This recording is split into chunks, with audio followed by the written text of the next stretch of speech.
Fica à vontade.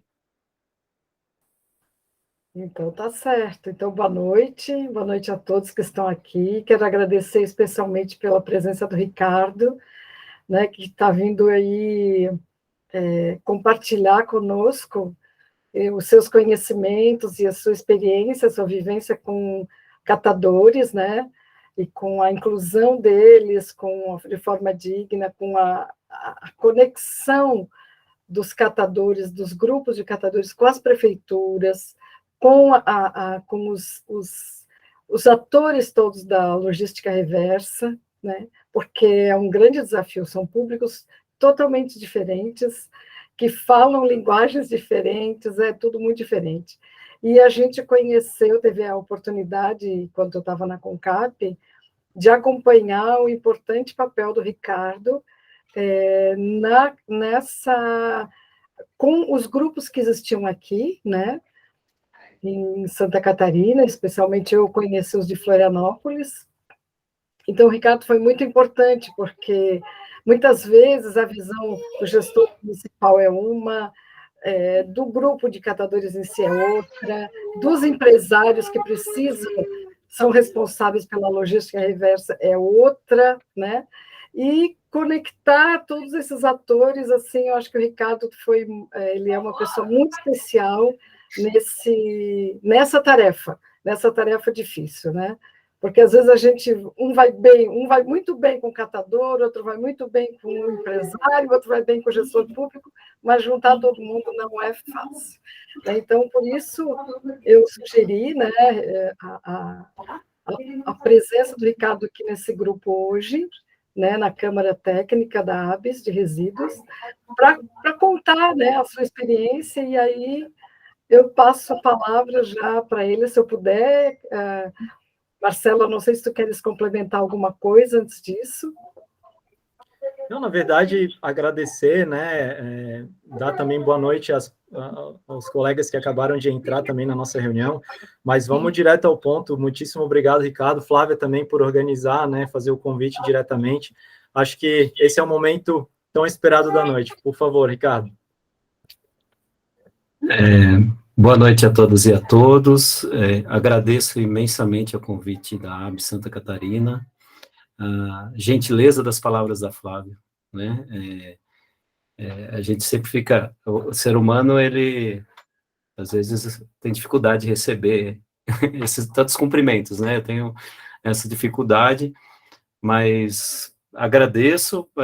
Feliz também, tenho que mencionar de Vianara aqui, que, para quem não sabe, eu morei em Florianópolis, fui nos idos de 2004 para Florianópolis, e a pessoa que fez esse link com os catadores de materiais recicláveis quando eu cheguei foi a Nara, né? Bem, eu sou formado em psicologia, falando agora sou normal, mas no decorrer da minha apresentação vai parecer meio estranho, vocês vão esquecer que eu sou psicólogo. Com uma atuação na linha de psicologia e sociedade, fiz mestrado em Florianópolis, foi quando eu morei em Florianópolis, na Universidade Federal de Santa Catarina, na pós-graduação em psicologia social, em que eu trabalhei na comunidade do Monte Cristo, mais especificamente no Chico Mendes. Fiz meu doutorado na Unesp de Assis, que foi onde eu fiz a graduação também, e ali eu fiz um doutorado sobre lixo e a conduta humana. Ou seja, na psicologia, eu fiz uma trajetória do comportamento humano, na verdade, da conduta humana, da formação da conduta humana a partir da história do lixo, mais ou menos como aquelas histórias de livros policiais, em que o detetive vai investigar no lixo das pessoas algumas pistas sobre elas, né, sobre suas intimidades. Então, eu fiz uma pesquisa sobre a conduta, uma história da conduta humana a partir de algo inanimado, não a partir do sujeito, mas a partir de seus resíduos, de seus restos, né? E com essa tese de doutorado, eu ganhei o prêmio da Associação Brasileira de Psicologia Social, da Abrapso, como melhores teses 2012-2013, em que a premiação foi em Florianópolis. Então, Florianópolis foi durante um congresso nacional da Abrapso. Florianópolis sempre permeia a minha vida. Fiz meu pós-doutorado no programa de Ciências Sociais da PUC, aqui de São Paulo, no Núcleo de Sociabilidade Libertária, no SOL, fazendo uma comparação entre os BRICS, Brasil, Rússia, Índia, China e África do Sul, visitando esses países, sobre políticas públicas e catadores de materiais recicláveis. Bom, isso na parte acadêmica, além de estar produzindo artigos, principalmente em parceria com a Sônia Dias, que é uma especialista em resíduos de uma ONG internacional chamada WIGO, que trabalha com mulheres em trabalhos informais. Isso na área acadêmica, né?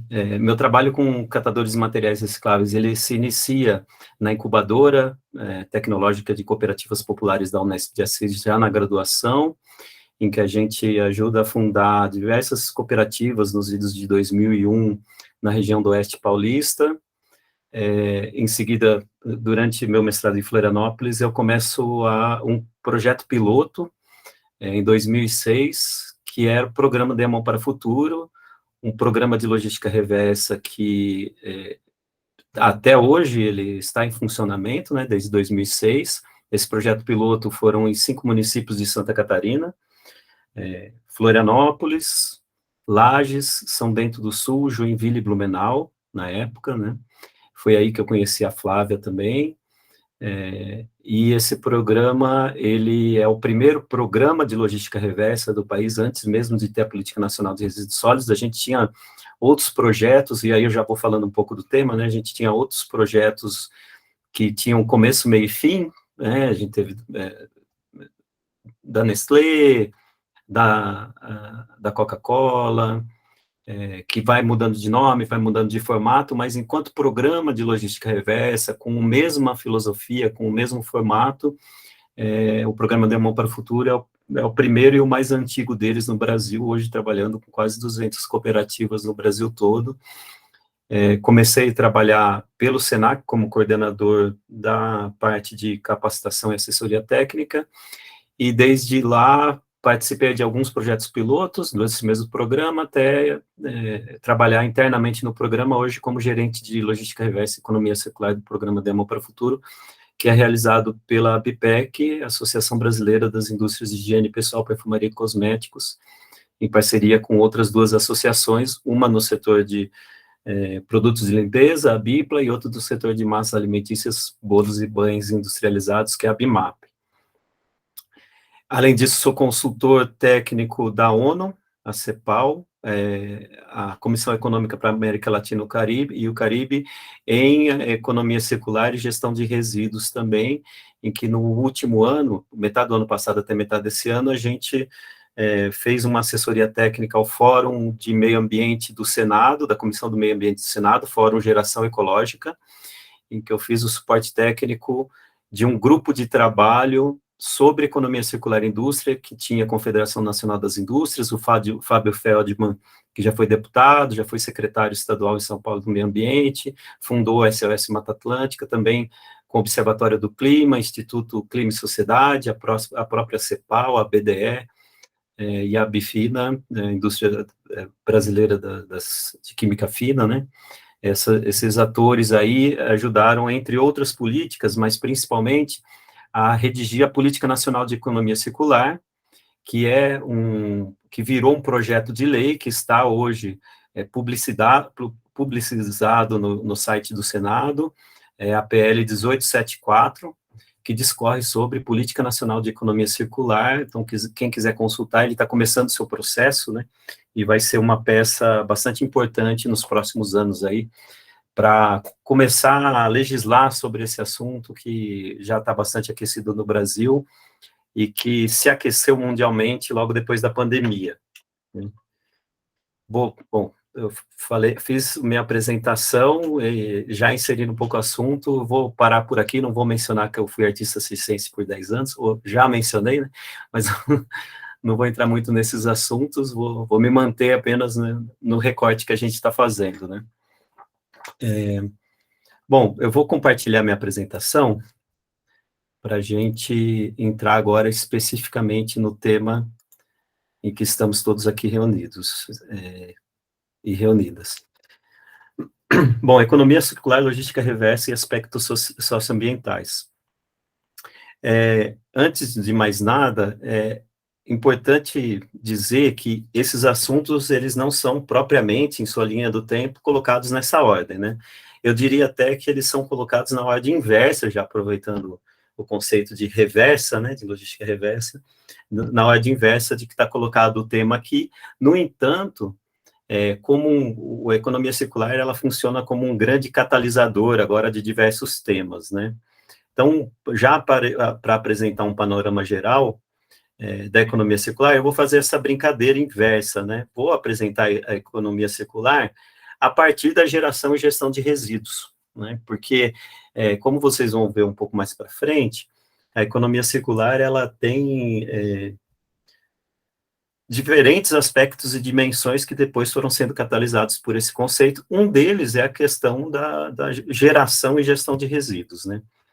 Então, 3 crises determinam a emergência para a transição econômica. Quando a gente está falando de economia circular, a gente está falando de sair de um tipo de economia, que é a economia circular, que eu vou entrar nesse tema daqui a pouco, para um outro tipo de economia, que é a economia circular.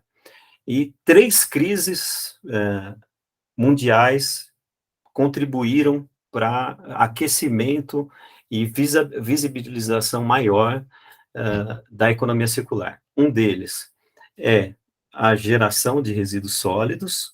Deixa eu só mudar aqui a canetinha para ficar melhor. Isso. A geração de resíduos sólidos. Outro é a escassez de recursos naturais e mudanças climáticas. A gente vai se deter de forma mais aprofundada neste recorte aqui, de geração de resíduos sólidos.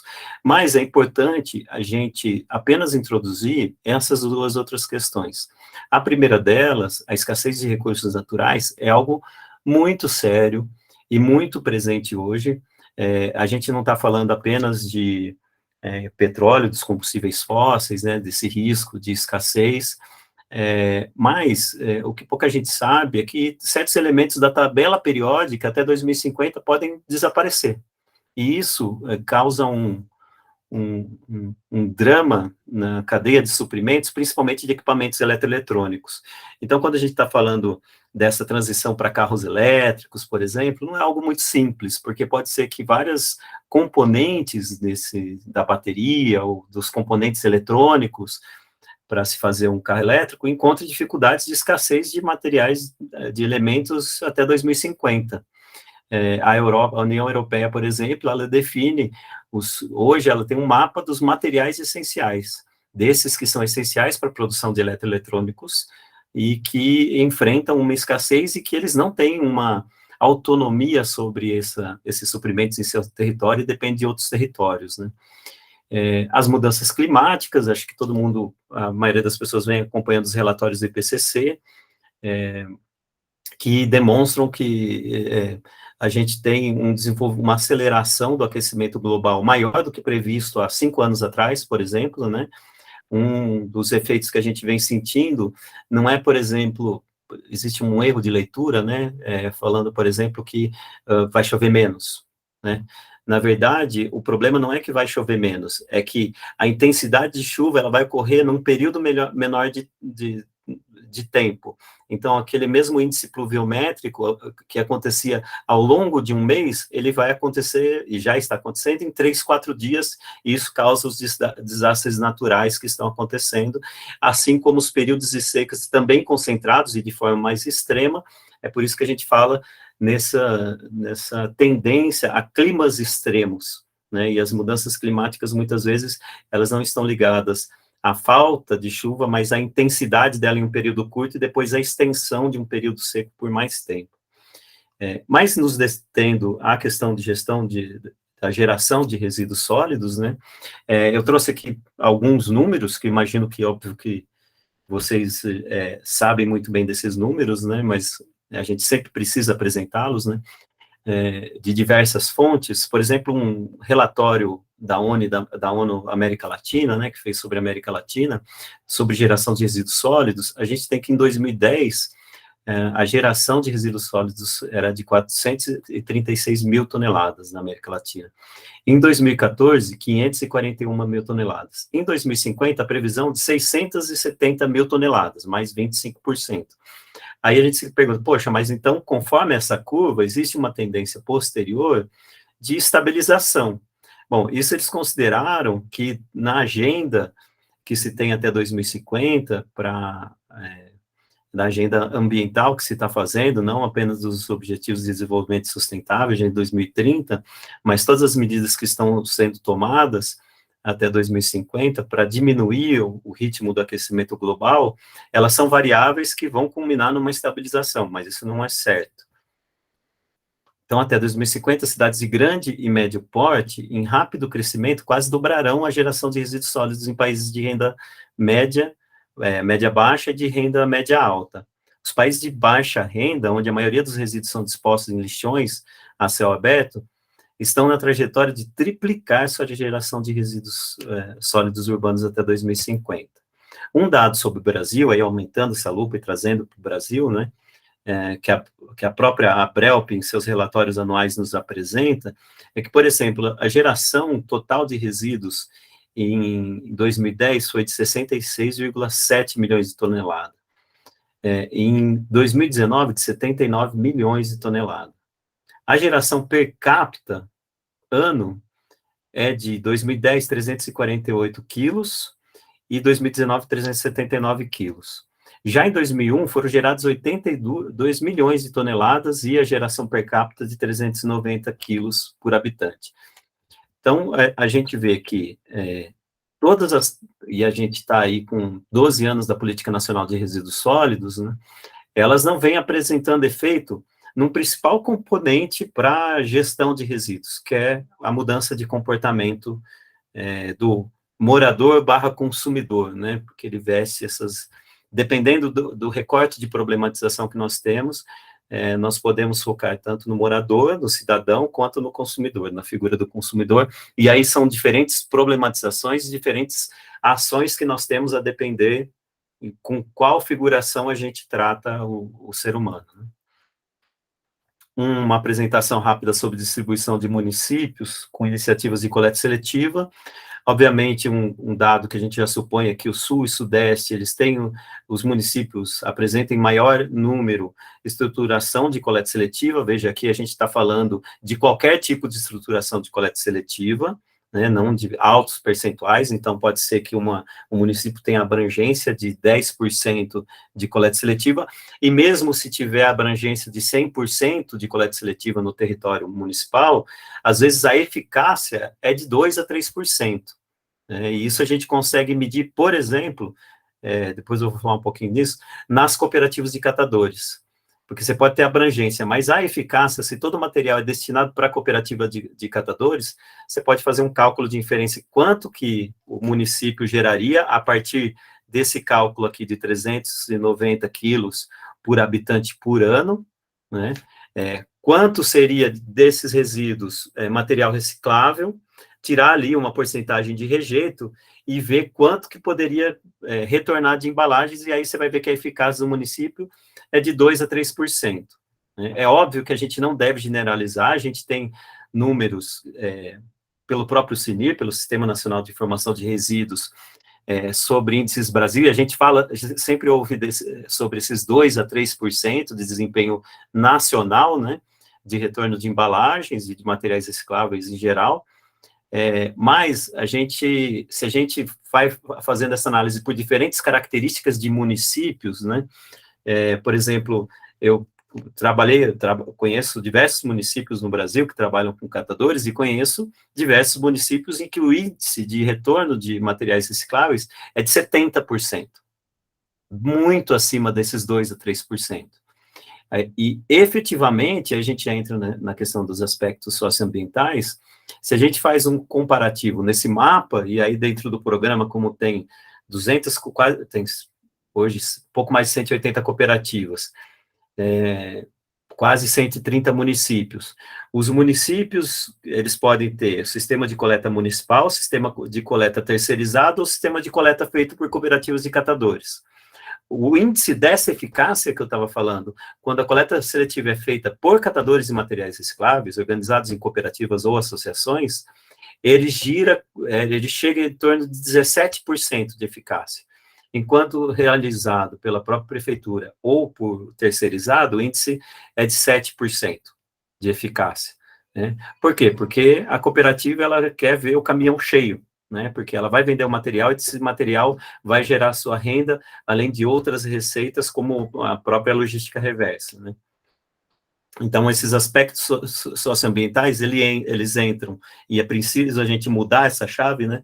Não como uma ajuda social, mas como um indicador de escala de bons resultados, além do impacto socioambiental que você gera, positivo, né? A partir dessa estratégia. Globalmente, a gestão inadequada de resíduos sólidos contribui para as mudanças climáticas, respondendo por cerca de 5% das emissões globais de carbono, né? E contribui para a poluição plástica, que causa danos ao meio ambiente marinho, estimados em 13 bilhões de dólares por ano de prejuízo. É importante que se diga que tem um outro projeto de lei, agora eu não lembro o número dele, mas se vocês procurarem, especificamente sobre economia circular de plástico, que está rodando no Senado, impulsionado pelo senador Jacques Wagner, e que ali tem um princípio do que deve ser debate legislativo nos próximos anos.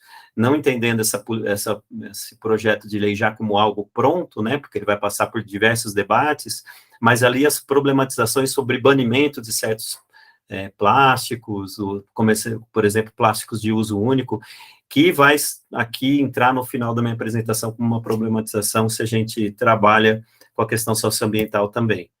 Cerca de 80% do plástico do oceano vem de sistemas de gestão de resíduos sólidos municipais com mau funcionamento. E aí, quando a gente vê com o Nordeste, por exemplo, né, que tem uma faixa litorânea enorme, com esse índice de coleta seletiva, em que 43,3% dos municípios não têm estrutura de coleta seletiva, torna-se algo preocupante.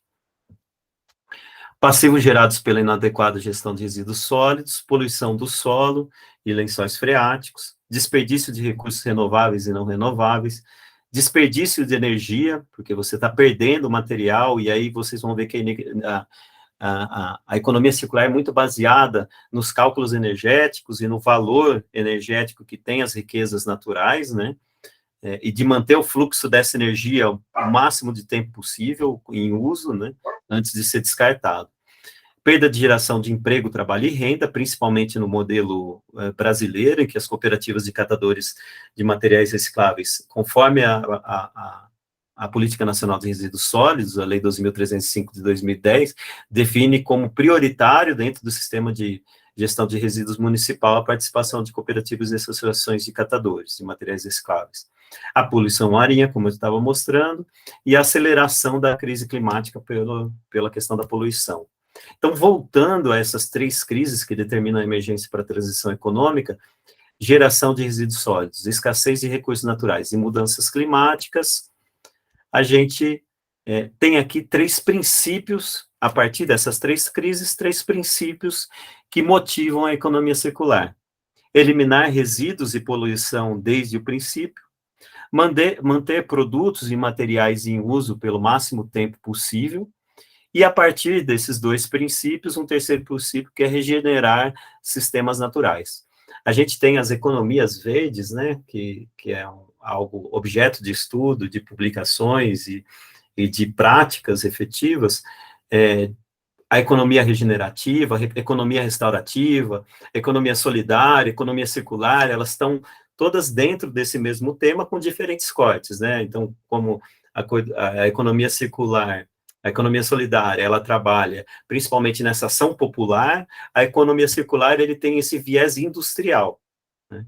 Então, é importante que se diga, quando a gente vai trabalhar com os conceitos e suas etapas, que a economia circular, ela se inicia dentro da indústria, né, de como aproveitar recursos naturais extraídos, né, os recursos extraídos na natureza, com o máximo de eficácia e de eficiência possíveis, né, entendendo que a eficiência é o processo produtivo de forma mais otimizada, gastando menos energia, de produção mais limpa, até a eficiência de seu uso, com o menor desperdício possível e já pensando no seu retorno. Eu trabalho nessa área desde 2001, então lá se vão 21 anos, sempre quando eu lembro disso eu me sinto mais velho, né, dialogando com as indústrias, porque nessa inserção de trabalho, né, como a Flávia estava falando, eu converso desde as cooperativas de catadores, passando por prefeituras, por governos estaduais, senadores, né, como no caso dessa consultoria no Senado, até as grandes indústrias, né, o programa Delma para o Futuro trabalha com multinacionais, Unilever, Colgate, Paiô, Palmolive, Nivea, e grandes indústrias nacionais, né, Boticário, Natura, Jequiti, e trabalho com as lideranças dessas indústrias no setor nos seus departamentos de sustentabilidade ou meio ambiente. Então, no começo, quando fazia esses debates, e olha, esse tipo de embalagem, ele chega na cooperativa e ele não tem um mercado de reciclagem, né? E o abismo que se tinha dentro da indústria, do departamento de meio ambiente para o departamento de design de embalagens, era enorme, era realmente abissal, né? Em que, o design de embalagens, ou de produtos mesmo, eu pensava, não, a cor da moda é essa, e aí a gente já viu garrafas de refrigerante laranja, né, essas coisas que atrapalham depois no processo da logística reversa e na sua reciclabilidade, né. Hoje, o design de embalagem já tem esse indicador, né, qual é o índice de reciclabilidade dessa embalagem? E eles já entendem que não basta, por exemplo, ter a tecnologia de reciclagem. Porque se eu faço um produto e eu já penso naquele produto, eu vou fazer uma embalagem com uma composição nova de plástico. Porque nos quesitos sustentáveis eu vou fazer uma composição que ela pode ser tão resistente quanto uma embalagem mais grossa, mas ela vai ser fininha, eu vou gastar menos plástico, então tem essa intenção. Só que essa embalagem, às vezes, ela é uma nova composição, ela não vai entrar no mercado habitual do PET, do PAD, do PP, do PBD, né? Ela vai ter que ter um novo caminho de reciclagem. E aí só esse produto tem esse tipo de plástico, essa nova composição. Ela não tem escala de volume, e ela é leve. Vai juntar tanto material na cooperativa para juntar uma carga, porque ela não vai com os outros materiais, vai demorar muito, você tem que ter espaço para fazer estoque, muitas cooperativas, a maioria delas não tem esse espaço. E aí depois, as plantas industriais que podem reciclar esse tipo de plástico, elas são longe, são escassas, então frete não paga. Então ela se torna um rejeito, não porque ela não tem tecnologia de reciclagem, mas porque ela não é economicamente viável para reciclagem, e a economia circular vem fazer todo esse balanço com todos esses indicadores para repensar o design da embalagem. É importante, então, como eu estava dizendo no início, né, entender que a economia circular, ela é uma novidade, né, mas ela é uma novidade reciclada também, porque se vocês verem aqui, a economia circular está aqui, né, e essa é uma composição de estudos, uma composição de publicações científicas da plataforma Scopus, feito por um artigo científico, e você tem a economia circular surgindo aqui, na primeira metade dos anos da primeira década dos anos 2000, né? Antes disso, você tem uma série de outros conceitos aparecendo, a maioria deles ligadas a resíduos. Veja, gestão de resíduos, reciclagem de resíduos, separação de resíduos, ecologia industrial, parque ecoindustrial, que daí já começa a ter um outro conceito, né? Isso... esses outros conceitos vão também culminar na simbiose industrial, que é um dos temas da economia circular, que a gente não vai se deter aqui, a gente vai ficar mais na especificação de resíduos, mas simbiose industrial é quando você tem um parque industrial, que ele é pensado todo, que o resíduo daquela indústria, ela vai servir de insumo para outra indústria, e aí você transforma o sentido de resíduo como produto para outra indústria, como suprimento, né?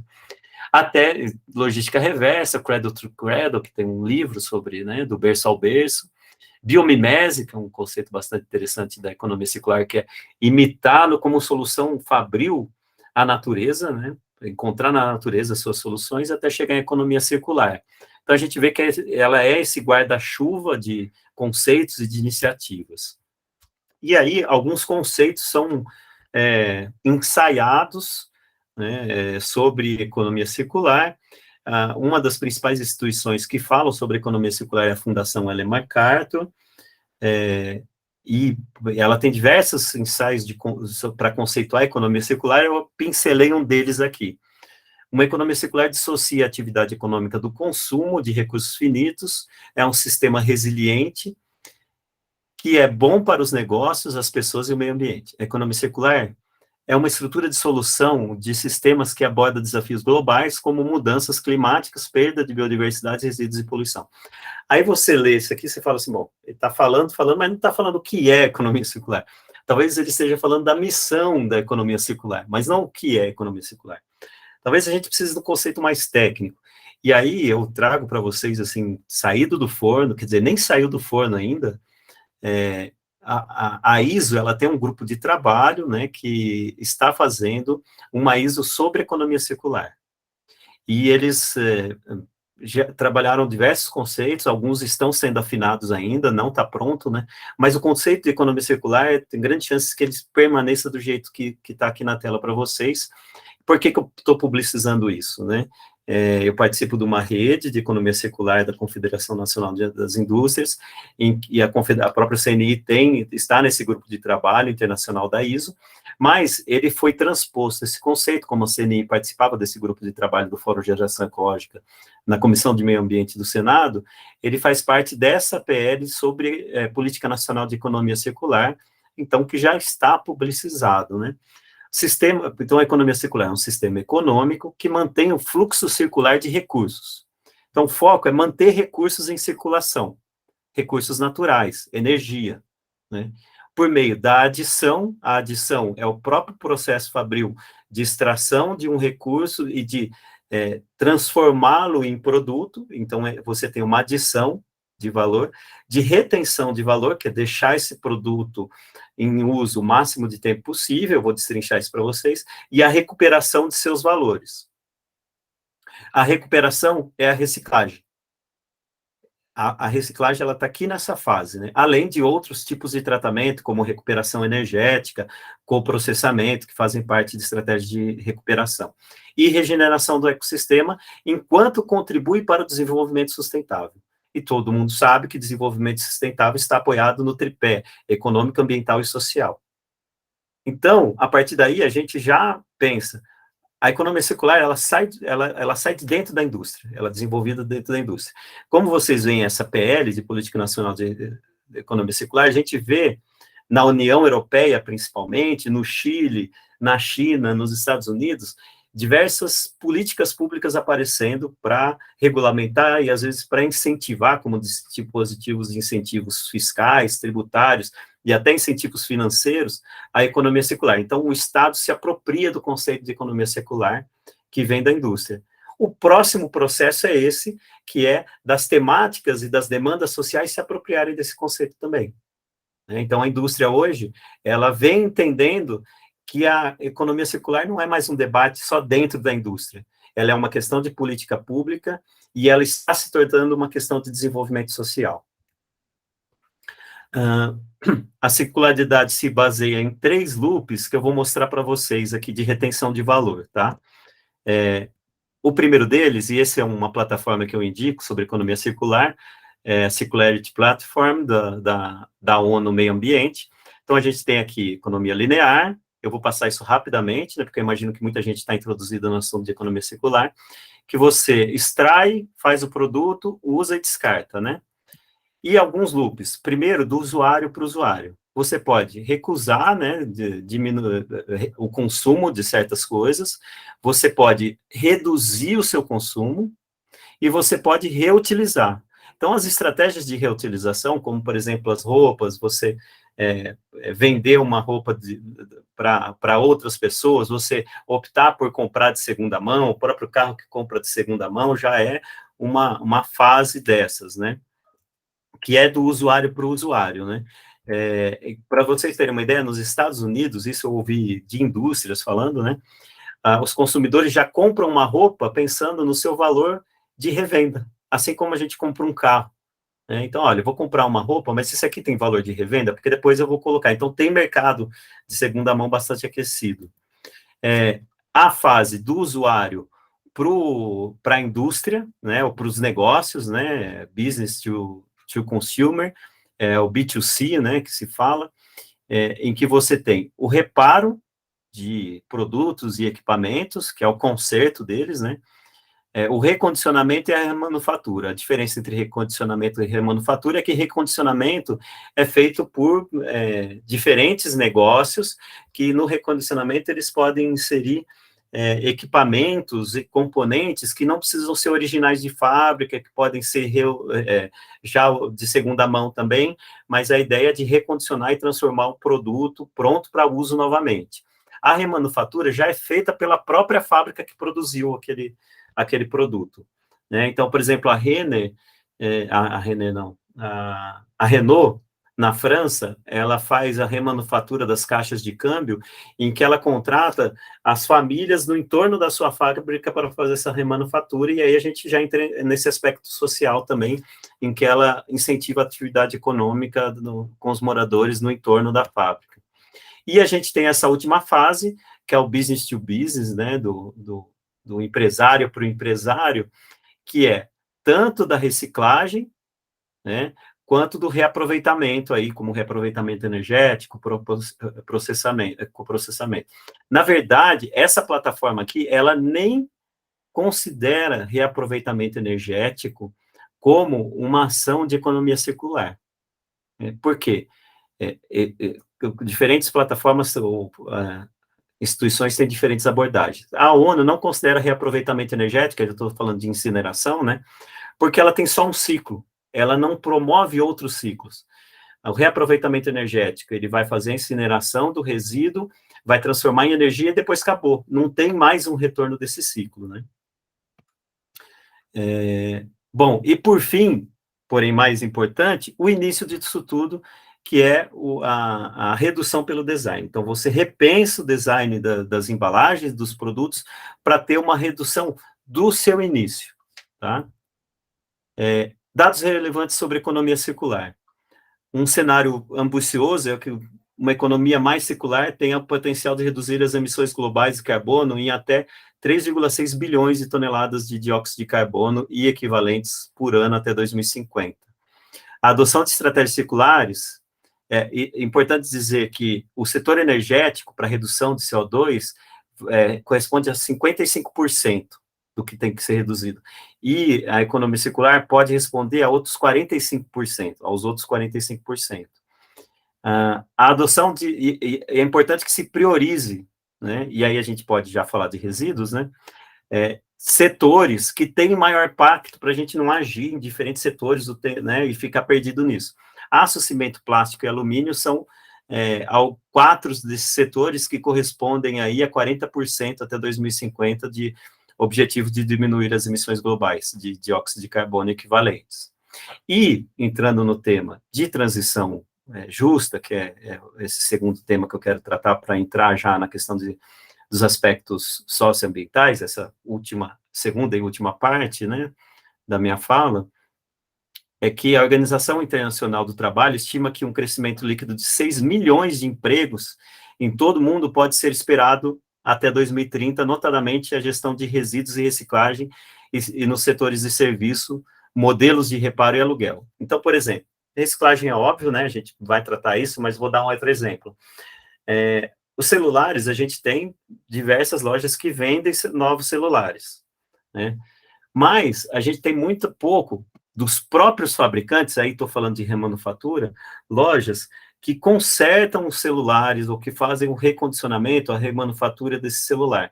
Então, no aspecto, por quê? Porque a ideia é trocar de celular e a gente vê eles que não têm os componentes mais fáceis de separar e tudo mais.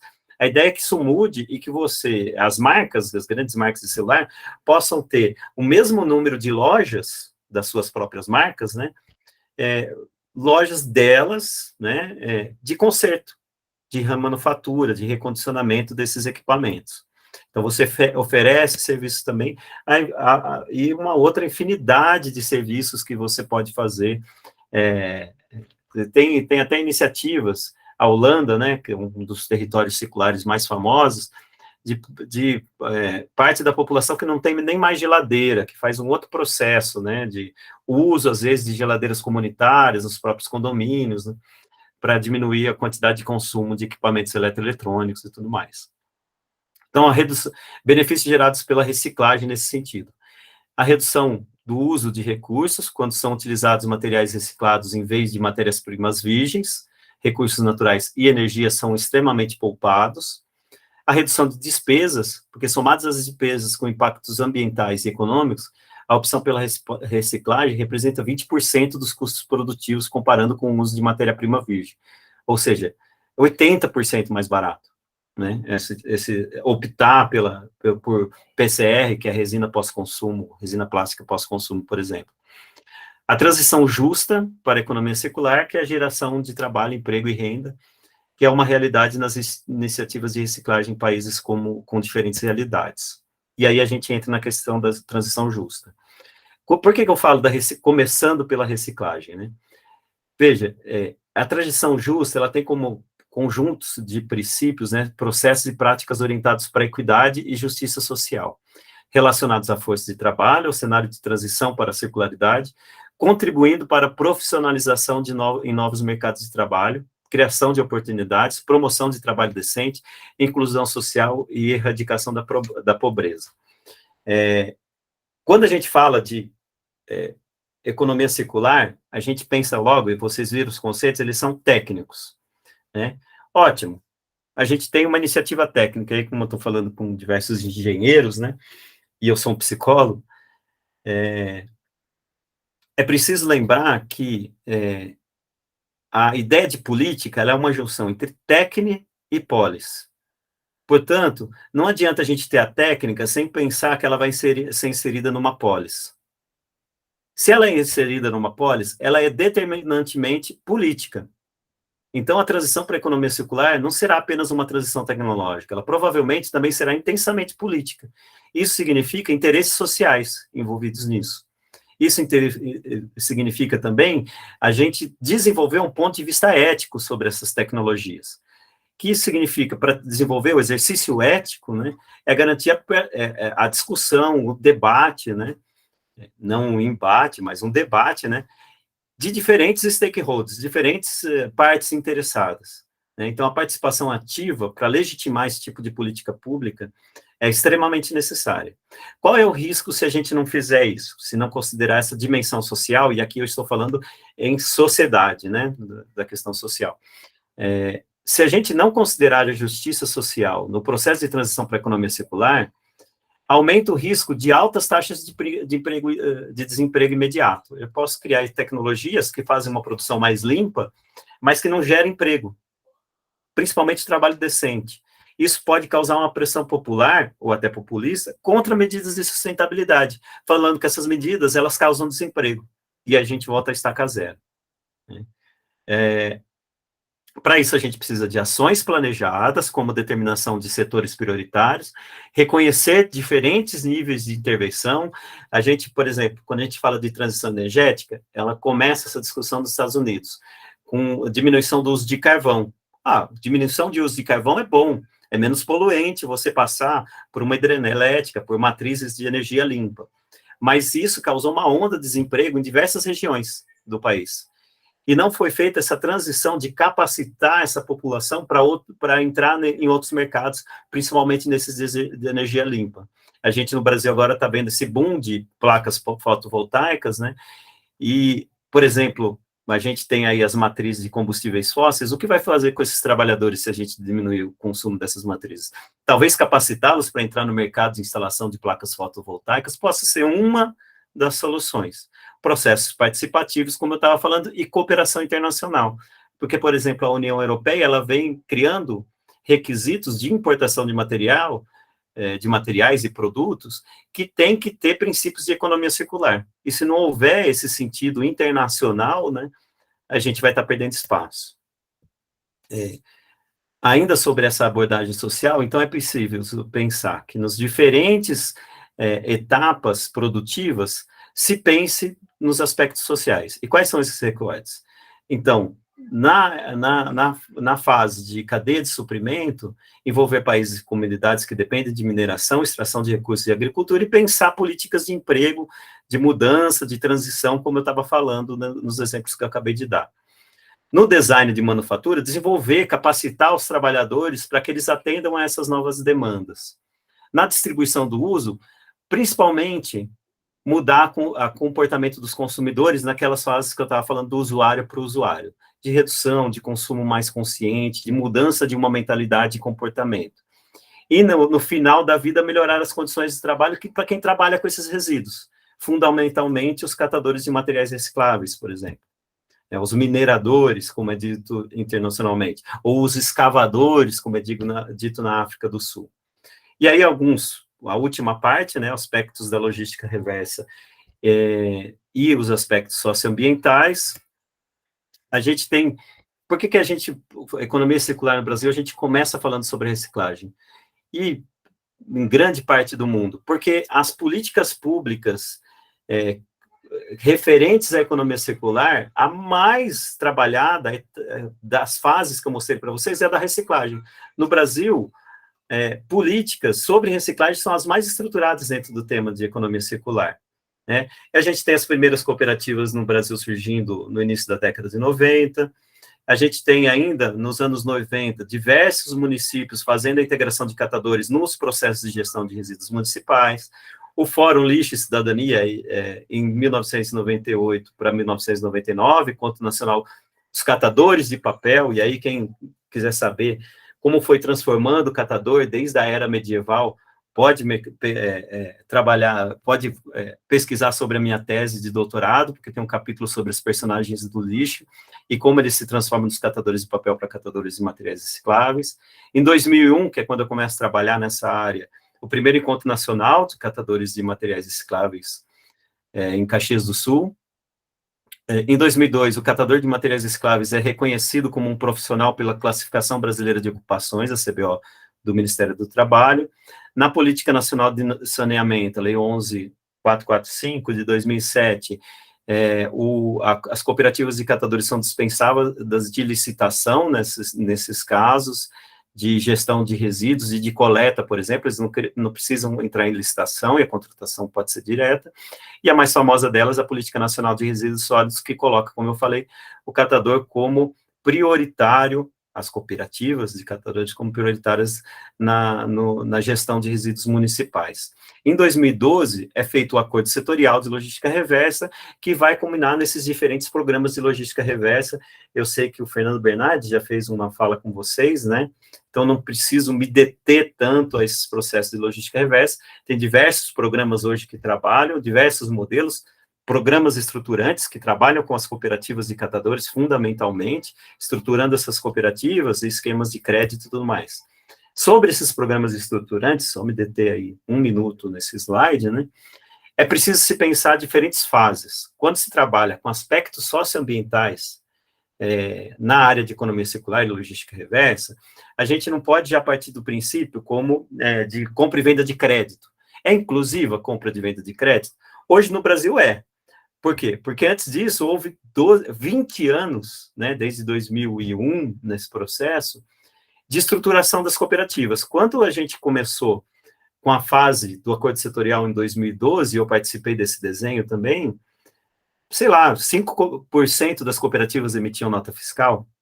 Como é possível você fazer um esquema de crédito, que é o crédito da reciclagem é gerado pelas notas fiscais, eu acho que o pessoal da Central de Custódia falou bastante disso, se não tem nota fiscal sobre isso, se o mercado é informal.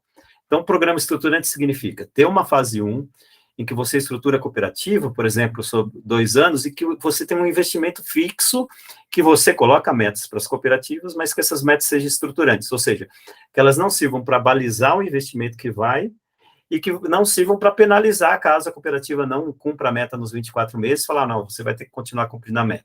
Não, isso foi só para formalizar esses indicadores dentro do sistema, ajudar no processo de formalização da cooperativa para emissão de nota fiscal e tudo mais. Depois, uma fase 2, você pode fazer um investimento por tonelada. Aí sim, quanto você produz, eu vou fazer um cálculo sobre tonelada, vamos fazer 3 anos de parceria, e aí, bom, 3 anos de parceria, você vai produzir 2.000 toneladas, vamos calcular aí R$100 por tonelada, você chega no valor do investimento, e aí você investe na cooperativa a partir disso. Então, o quanto ela produz significa o quanto ela vai ganhar de investimento. Ainda investimento em equipamentos, em compra de caminhões para coleta seletiva, estrutura de galpão e tudo mais. Até chegar no próprio pagamento por tonelada, que é o modelo de crédito. E aí, olha, eu preciso da sua nota fiscal, eu vou te pagar por isso, e aí você vai fazer o uso desse recurso. E aí, depois desses processos que você trabalha, a gestão administrativa, a estruturação da cooperativa, transparência, tudo mais, você vai poder fazer esse business to business, né, negociar e pagar a cooperativa, porque ela já vai estar respaldada por fazer uma prestação de conta aos catadores e tudo mais, para usar esse dinheiro. Então, eu vou começar a finalizar aqui minha apresentação, né? A gente tem, nos anos 2000, uma análise sobre essa trajetória no Brasil, né? A maioria dos investimentos, ela vinha de fonte pública. Fundação do Banco do Brasil, Fundação Petrobras, BNDES, Funasa, né? E ela era fundo perdido. Então, investia na cooperativa sem necessidade de contrapartidas, de metas e tudo mais. A partir de 2010, né, você percebe uma transição do investimento público para investimento privado, a partir dos programas de logística reversa.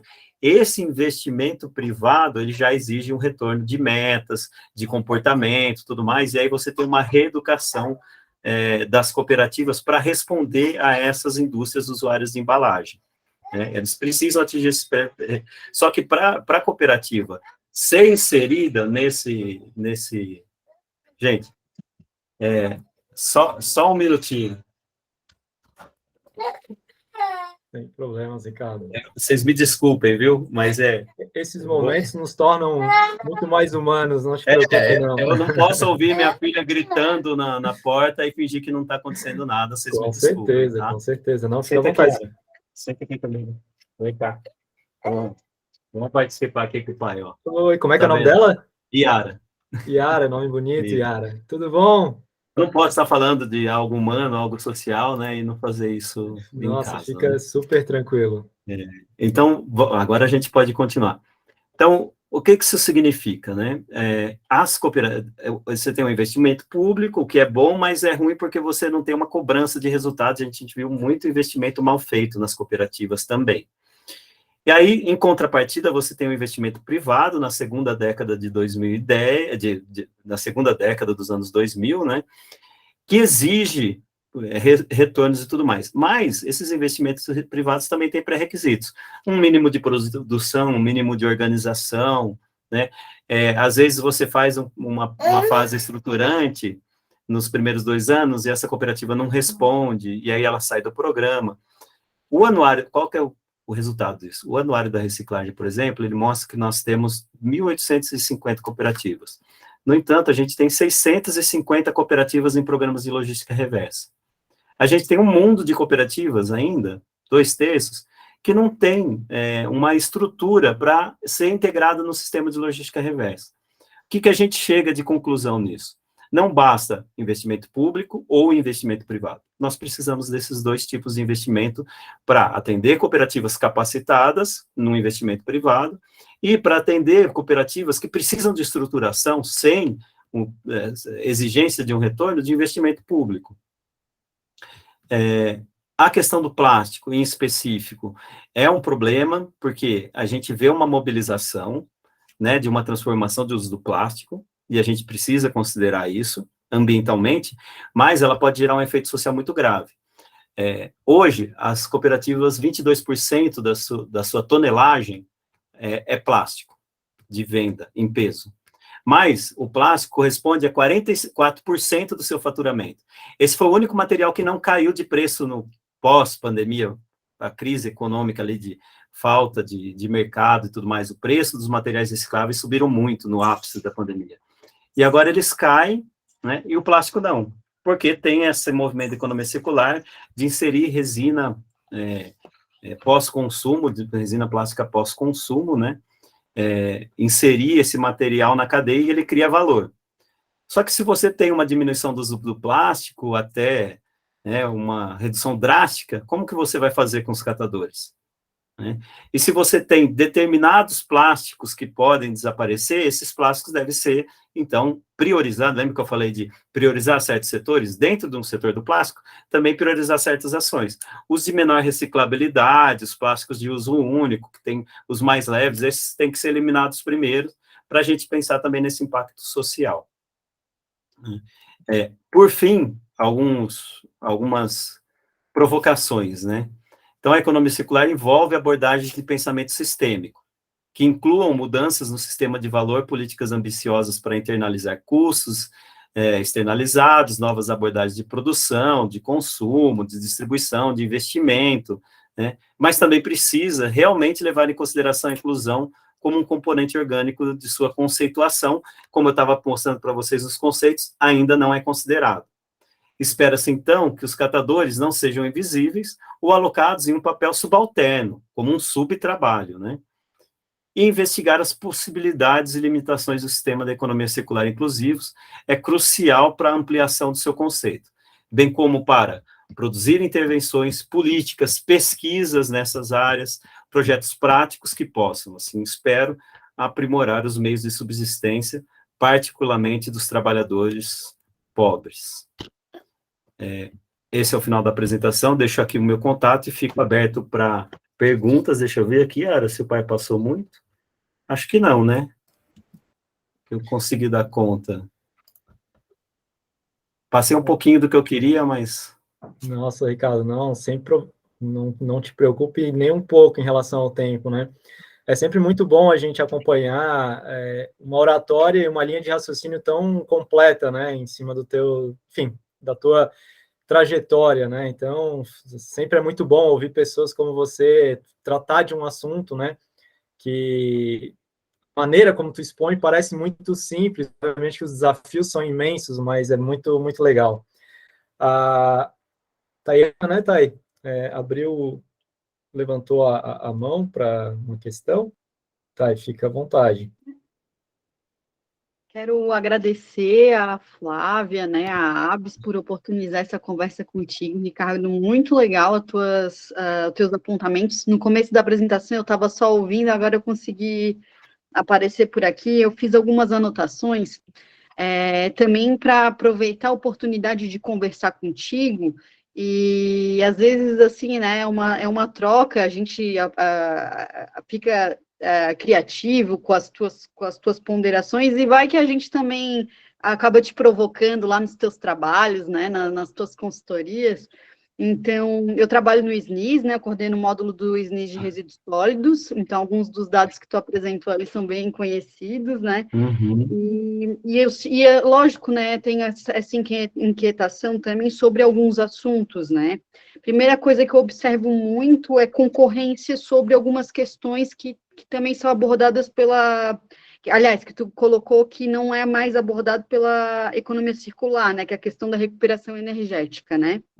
Então, tem um lobby fortíssimo de recuperação energética, sim, e faz com que essa questão da dissipação da energia dos materiais, né, porque a recuperação energética, na verdade, ela dissipa energias em materiais que a indústria foi lá, né, retirou da natureza, vai lá e dissipa energia. Então, eu tenho muita dúvida de como lidar com isso, essa discussão de tecnologias concorrentes e de questões concorrentes, né, sobretudo pela questão dos lobbies políticos, né.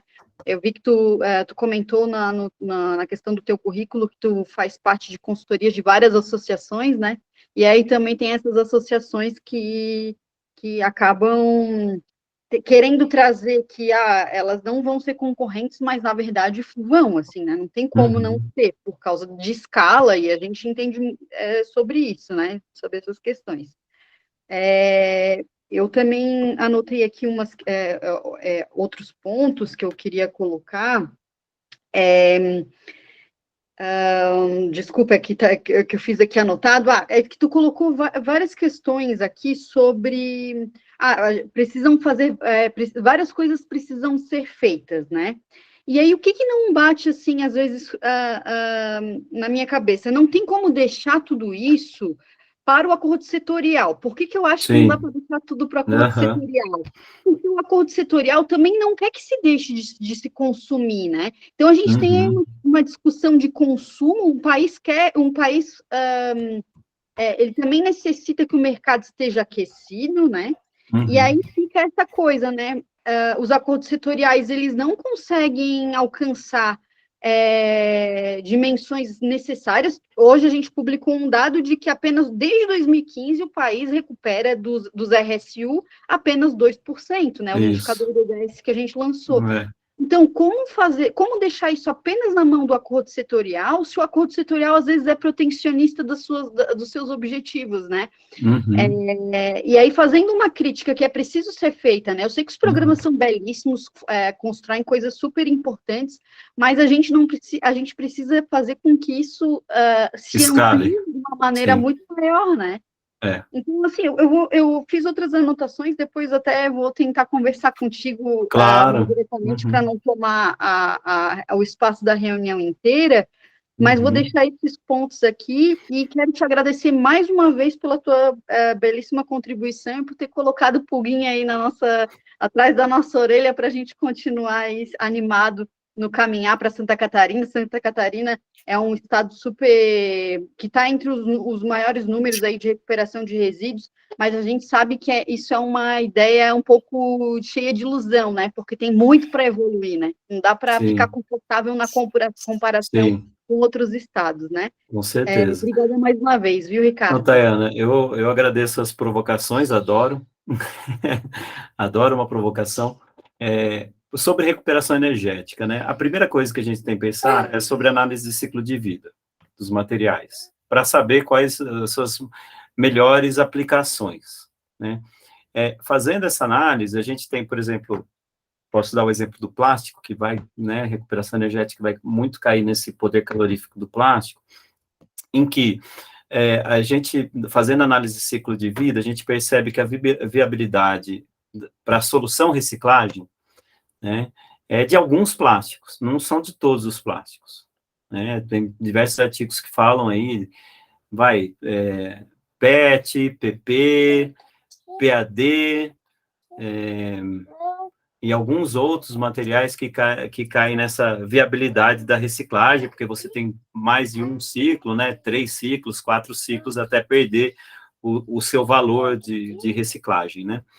E os outros, seria melhor encaminhar para aproveitamento energético, porque eles economicamente não são viáveis para fazer reciclagem, né?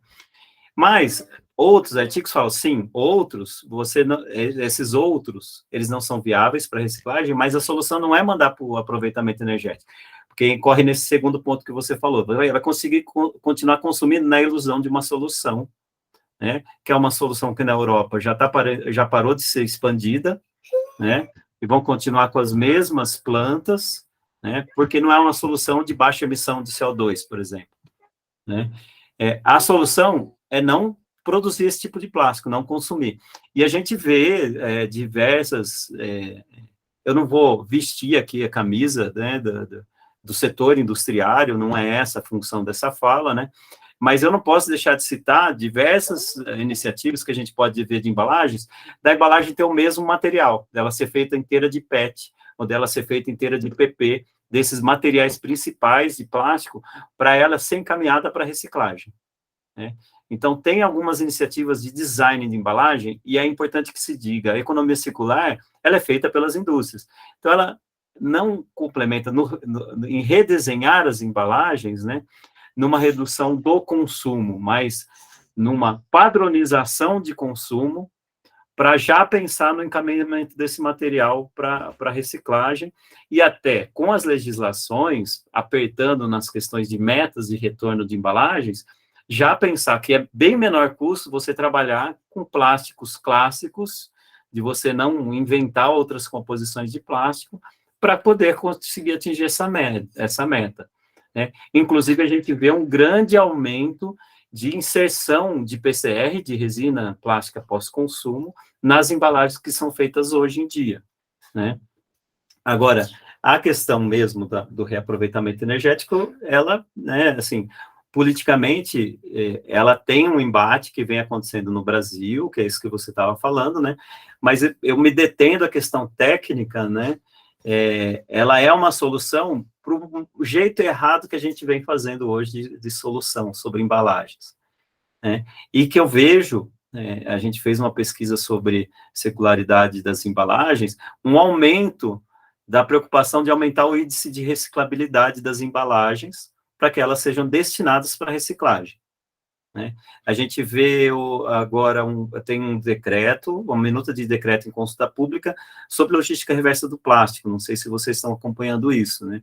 E ali tem meta para reciclabilidade, para reciclagem do plástico e de inserção de resina pós-consumo nas embalagens também, né? Agora, sobre essa questão de outras soluções e da concorrência e do acordo setorial, e dos resultados quantitativos, veja, é preciso que haja outras soluções. Tem soluções aparecendo com plantas automatizadas de separação de material em boca de aterro, tem os coprocessamentos, os de aproveitamento energético, tem diversas soluções, né? A questão é que o trabalho de separar o material da coleta seletiva, ele não é um trabalho muito rentável, senão estaria cheio de empresas fazendo isso. Nós temos cooperativas e catadores fazendo isso, né? 10 anos para estruturar um setor totalmente precarizado é pouco. Então, assim, é muito difícil você escalar antes de estruturar um setor que nem emitia nota fiscal, né, que ganhava... As cooperativas hoje que estão em programas de logística reversa ganham mais de um salário mínimo em média, hoje, né? A gente tem situações que não, dentro de programas de logística, mas em média ganham, né? Mas ganhava antes o quê? 1/4 de salário mínimo, né? Então, acho que a grande conquista desses 12 anos foi estruturar isso, né? Em alguns casos, escalar, mas a gente tem diversas externalidades.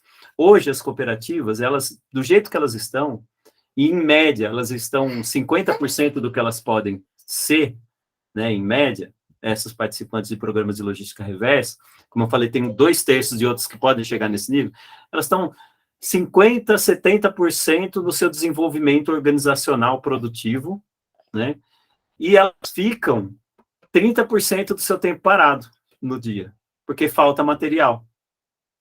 Isso é externalidade. E aí a gente entra na mudança de comportamento, às vezes a gente tem coleta seletiva, que a gente podia falar, falta coleta seletiva, como a gente viu em diversas regiões. Mas a gente tem cidade de São Paulo, né, eu estava vendo alguns números, você tem 70% das vias tem coleta seletiva, e o índice não passa de 10%. Então, esses gargalos, eles precisam ser entendidos, porque não é só estruturar a solução, o material precisa chegar. E para as soluções que a gente tem hoje, falta material, falta resina plástica para pós-consumo para ser colocada nas embalagens. As indústrias são ávidas, tem uma falta na cadeia de suprimento para isso, né? Então, descobrir esses gargalos pré-soluções para o material, ou seja, da chegada do material, é muito importante. A gente tem diversas soluções aparecendo, ponto de entrega voluntária, ponto de entrega gratificado, né, que você recebe quando você leva o material, né?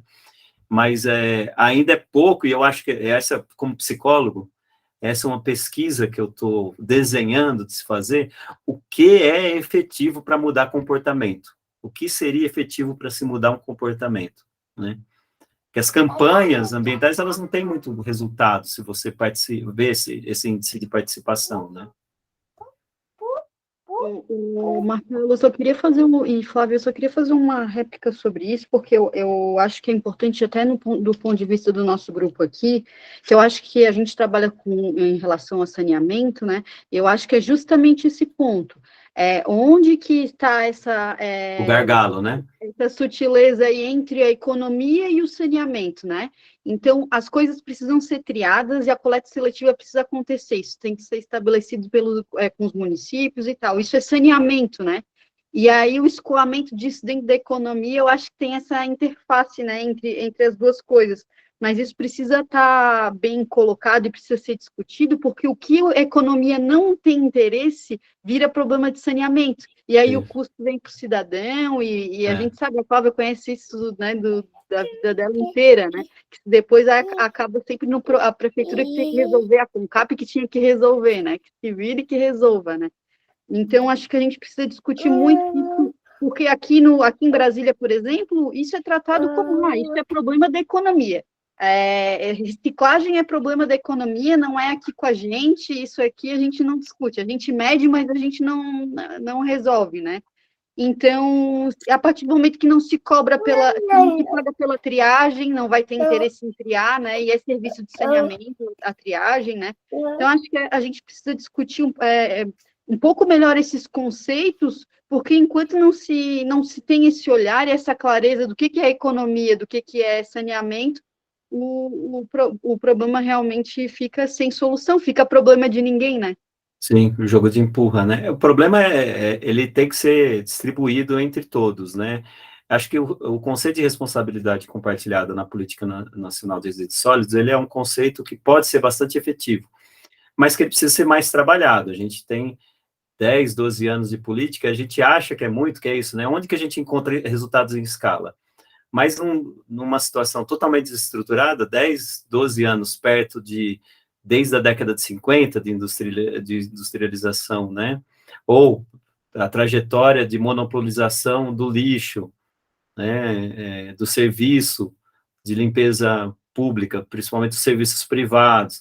A gente tem uma série de desestruturações que vem desde a virada do século do século XIX para o século XX. Eu trato isso na minha tese, né? Os catadores, eles, na virada desse século XIX para o XX, eles já existiam, eles faziam a coleta convencional do material. Eles tinham, inclusive, eu fiz uma pesquisa de uma semana, fiquei no arquivo histórico da cidade do Rio de Janeiro, contratos, minuta de contrato eu vi, né, que eles celebravam com o morador e recebia do morador para coletar o material.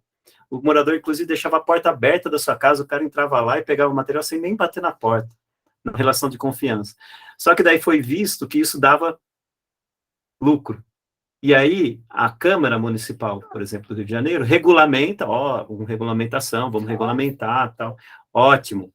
Só que aí a carroça vai ter que ser de zinco, vai ter que ter emplacamento, tem taxa, tem tudo mais, o catador não tem dinheiro para fazer isso. Chega um cara lá, monta 50 carroças e fala assim, ó, vem trabalhar comigo. E aí ele ganha todos os contratos do município. É assim que surge a primeira empresa de limpeza pública, né, como um monopólio do serviço, né, que foi feito por, eu não lembro o primeiro nome, mas do empresário, né, mas o segundo é Gary, e aí surge o Gari, né. Então, é histórico, né, não dá para 10 anos resolver, mas, com certeza, a gente tem que ter a autocrítica de como a gente agora o desafio é esse, como escalar. Depois de 12 anos estruturando, o desafio é como escalar esses resultados.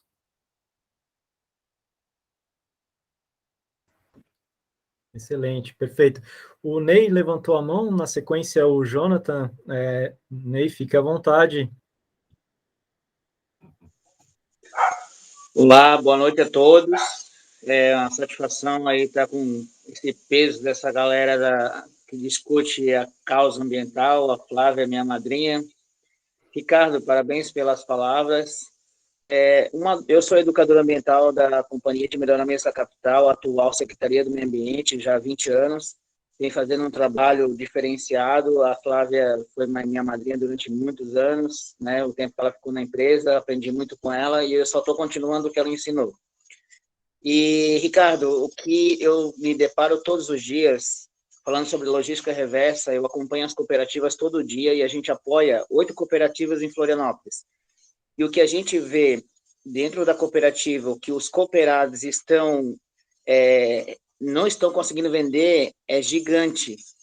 Eu gostaria de saber, Ricardo, qual é o caminho o caminho legal para que a gente cobre realmente, sem maquiagem ambiental, mas que a gente cobre realmente da indústria.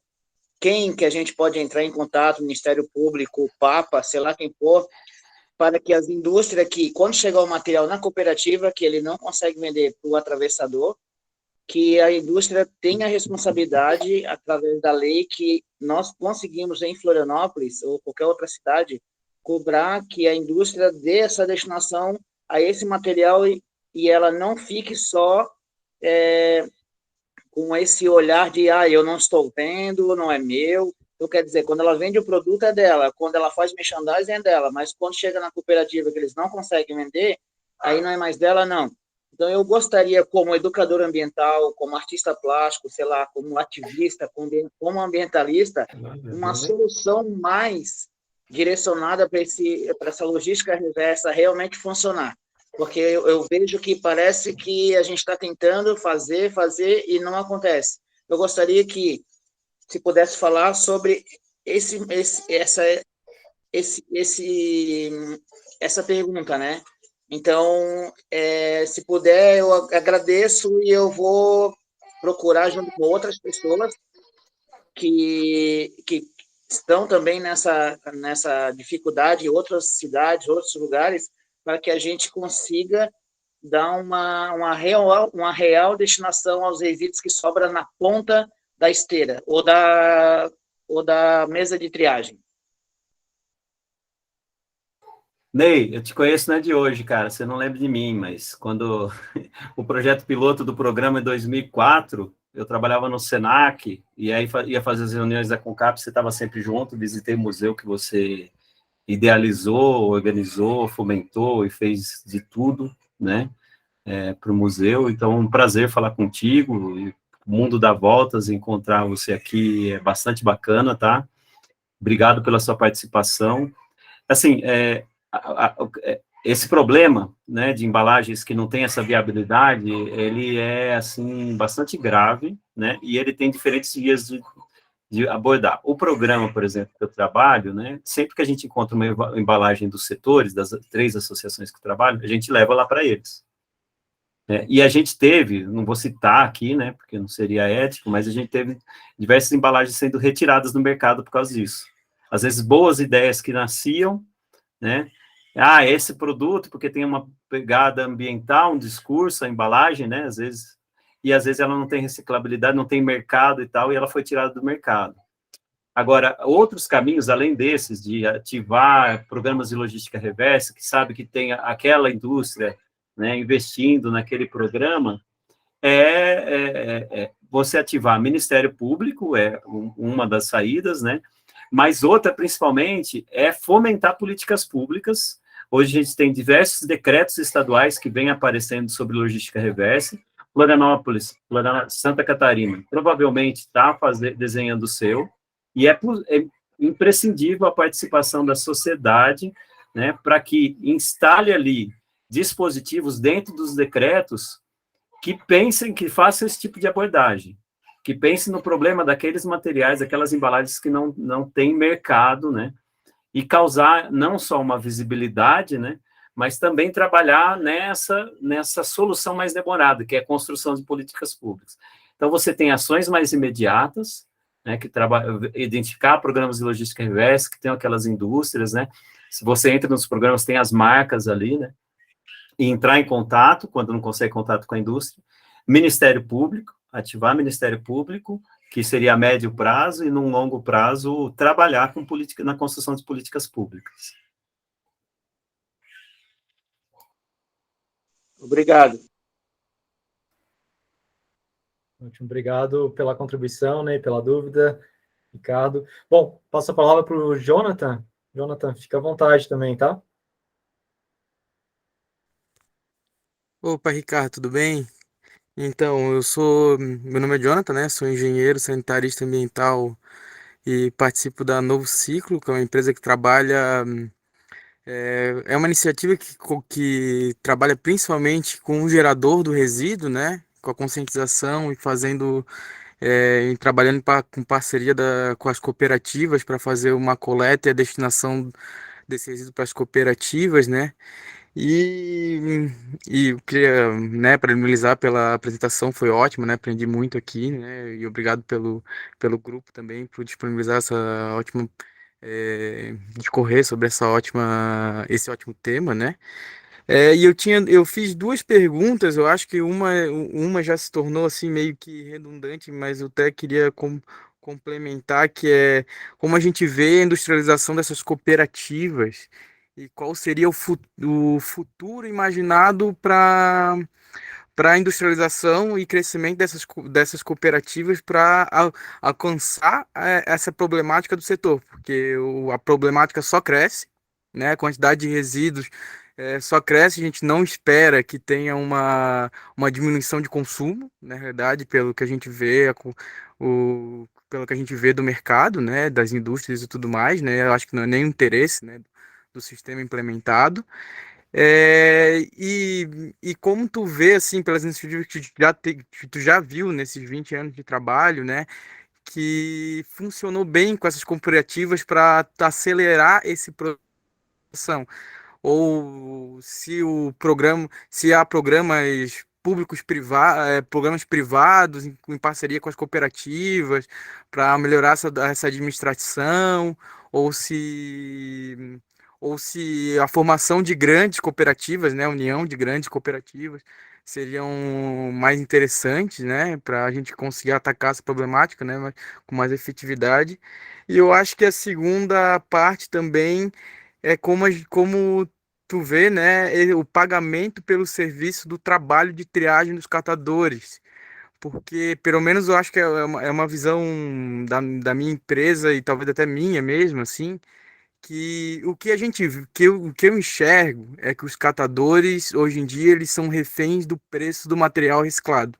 E é exatamente por isso que alguns plásticos, né, e outros materiais não são reciclados, porque se não tem preço, eles não conseguem vender, e se eles não conseguem vender, eles não conseguem subsistir.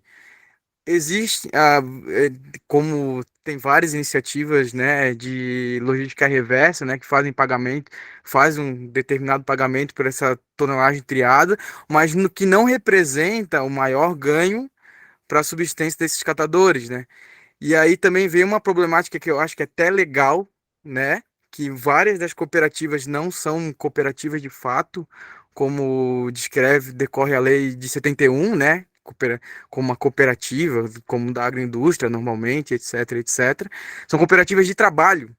Então, tipo, teoricamente elas deveriam ser, a remuneração delas deveria ser pelo serviço e não pelo produto, que seria o material reciclado, né? E, e aí, talvez, como solucionar esse problema até para encaixar na economia circular, né? Porque se talvez o valor de subsistência fosse pelo trabalho do catador triar e não pelo material que está sendo triado, né? Isso poderia dar uma virada de chave do setor ou não, né? Aí eu vou deixar para ti essa bola agora. Perfeito, Jonathan. Ótimas perguntas. Obrigado, porque isso serve bastante para complementar, né? E aí a gente tem mais espaço, né? Bom, primeiro, sobre esse processo de aprimoramento do desempenho produtivo das cooperativas, né? Primeiro, assim, a primeira questão é investimento em tecnologia. Mas você pensa, mas que tipo de tecnologia, né? Tecnologia social. O que é tecnologia social? Não é apenas, quando a gente está falando de empreendimentos populares, não é apenas você, uma fabricante de equipamentos, né, de centrais de triagem, desenha uma central de triagem perfeita, vai lá, põe e coloca os catadores para trabalhar. Não vai dar certo, né? Na maioria das vezes não vai dar certo. Então, é preciso que você chegue nessas centrais de triagem, você entenda, você faça uma pesquisa para levantar a cultura, os hábitos e como eles aceitam as tecnologias, e você adapta as tecnologias àquele local. Isso chama tecnologia social. A incubadora da Unicamp, por exemplo, é uma incubadora formada prioritariamente por engenheiros de produção, e eles desenham do zero equipamentos para as cooperativas, né, pensando em todas as características. Desde na época eu trabalhava com incubadoras, de que é uma mulher que vai operar prensa, por exemplo, né, que ela precisa ter uma outra altura, essa prensa, né, do seu painel de controle e tudo mais. Então, é preciso que tenha essa ideia de tecnologia social. O segundo ponto é que o desenvolvimento de uma capacidade de gestão administrativa de uma cooperativa, por exemplo, ela é um trabalho contínuo. A gente tem que pensar que a população de catadores que estão hoje em cooperativas, ela pode vir ou do lixão, ou da rua, né, da catação da rua, ou desempregados, ou outros tipos de profissionais que acabaram indo na cooperativa. Aí você acha 2, 3 ali capacitados. Não é possível que fique o saber concentrado só nessa mão, você precisa encontrar diferentes lideranças para cumprir com exigências do cooperativismo, de rotatividade na gestão da cooperativa e tudo mais. Então, é um trabalho contínuo. E por ser um trabalho contínuo, ele é não só de um único tipo de ação, mas de diferentes tipos. Consultorias especializadas, trabalho de assessoria técnica, capacitação permanente, né? E a gente vê, hoje em dia, já saindo alguns projetos de escolas de catadores, né? Então, tem uma escola sendo promovida pela Pragma, por exemplo, no Rio de Janeiro, uma escola para catadores, e tem uma cooperativa aqui em São Paulo, que é a Coopercaps, que agora fez um centro de referência do catador, que é para ser uma escola do catador, né, que as cooperativas vão lá, visitem, tem capacitação e tudo mais, que é na lógica que o Movimento Nacional dos Catadores sempre defendeu, de catador para catador, essa formação, né. De tecnologias, você tem, por exemplo, as 2 megacentrais de São Paulo, que são centrais automatizadas de separação do material. No final da linha, tem um grupo de catadores fazendo triagem fina do material. Então, essa mistura entre o automatizado e o trabalho humano, ela precisa ser desenhada desde o início, assim. Não é possível você fazer uma central mecanizada que depois lá no final você tem que fazer um rabicho, né? Ela precisa ser pensada já nesse princípio, né? Porque a tecnologia não pode ser só uma solução que tira emprego. Ela tem que ser uma solução que melhora o trabalho do sujeito, né? E que pense que, não é melhorar para ajudar para manter postos de trabalho, é que muito provavelmente você vai tornar mais eficiente aquela tecnologia. É possível pensar nessa simbiose, né? Já trabalhando com a ideia do ciborgue, eu estou me segurando para não cair para a filosofia, senão a gente não acaba hoje, né? Mas o ciborgue é isso, né? Essa composição. Então, nessa questão dos arranjos aí, é isso. Sobre a receita de uma cooperativa, ela tem 3 fontes de receita hoje em dia.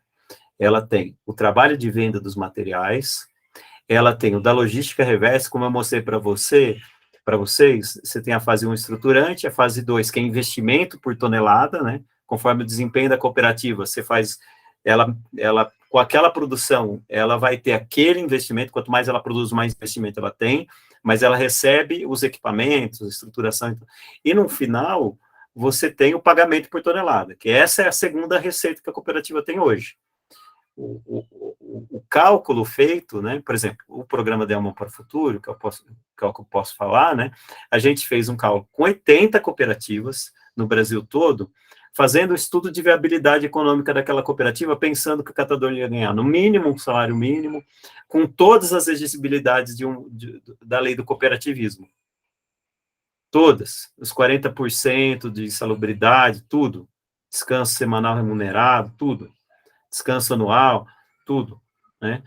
E a gente chegou num valor por tonelada, e a gente praticou esse valor de pagamento, para fechar o cálculo da cooperativa, porque todos acabam fechando no vermelho, né? Isso dependendo também da sazonalidade do material, que era o que você estava falando. Esse foi o cálculo feito. Isso é pagamento por serviço ambiental.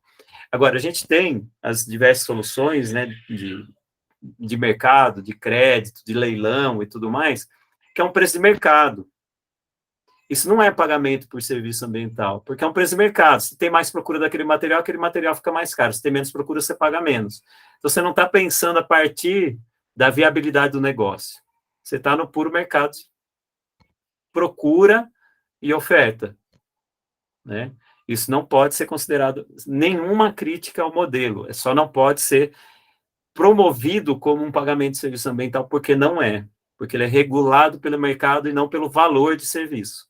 Diferente dessa estruturação que a gente fez. Agora, é óbvio que a gente faz essa estruturação e aí surgem outras soluções que não pensam no valor do negócio, mas apenas jogam com o valor de mercado e oferecem soluções mais baratas, vai ter uma migração das indústrias de um modelo como o nosso para outro mais barato. né? E esse efeito é preciso ser ponderado. E uma terceira fonte de renda da cooperativa é a própria, quando ela executa a coleta seletiva, que ela tem que ser paga pelo serviço ambiental urbano, né, o PSAL, né, pelo serviço de coleta. Então, hoje, a cooperativa tem 3 fontes de renda, né? As cooperativas mais estruturadas, elas sabem se utilizar hoje dessas 3 fontes, tem cooperativas muito bem estruturadas, e as menores estruturadas, as que não estão estruturadas, uma forma delas se organizarem, você estava falando de cooperativas, são as redes de cooperativas. Às vezes, uma cooperativa isolada, ela não tem um requisito para entrar num programa de logística reversa, mas ela se insere numa rede, porque essa rede, ela pode se entrar num programa de logística reversa. E aí você tem a inclusão dessas menos estruturadas.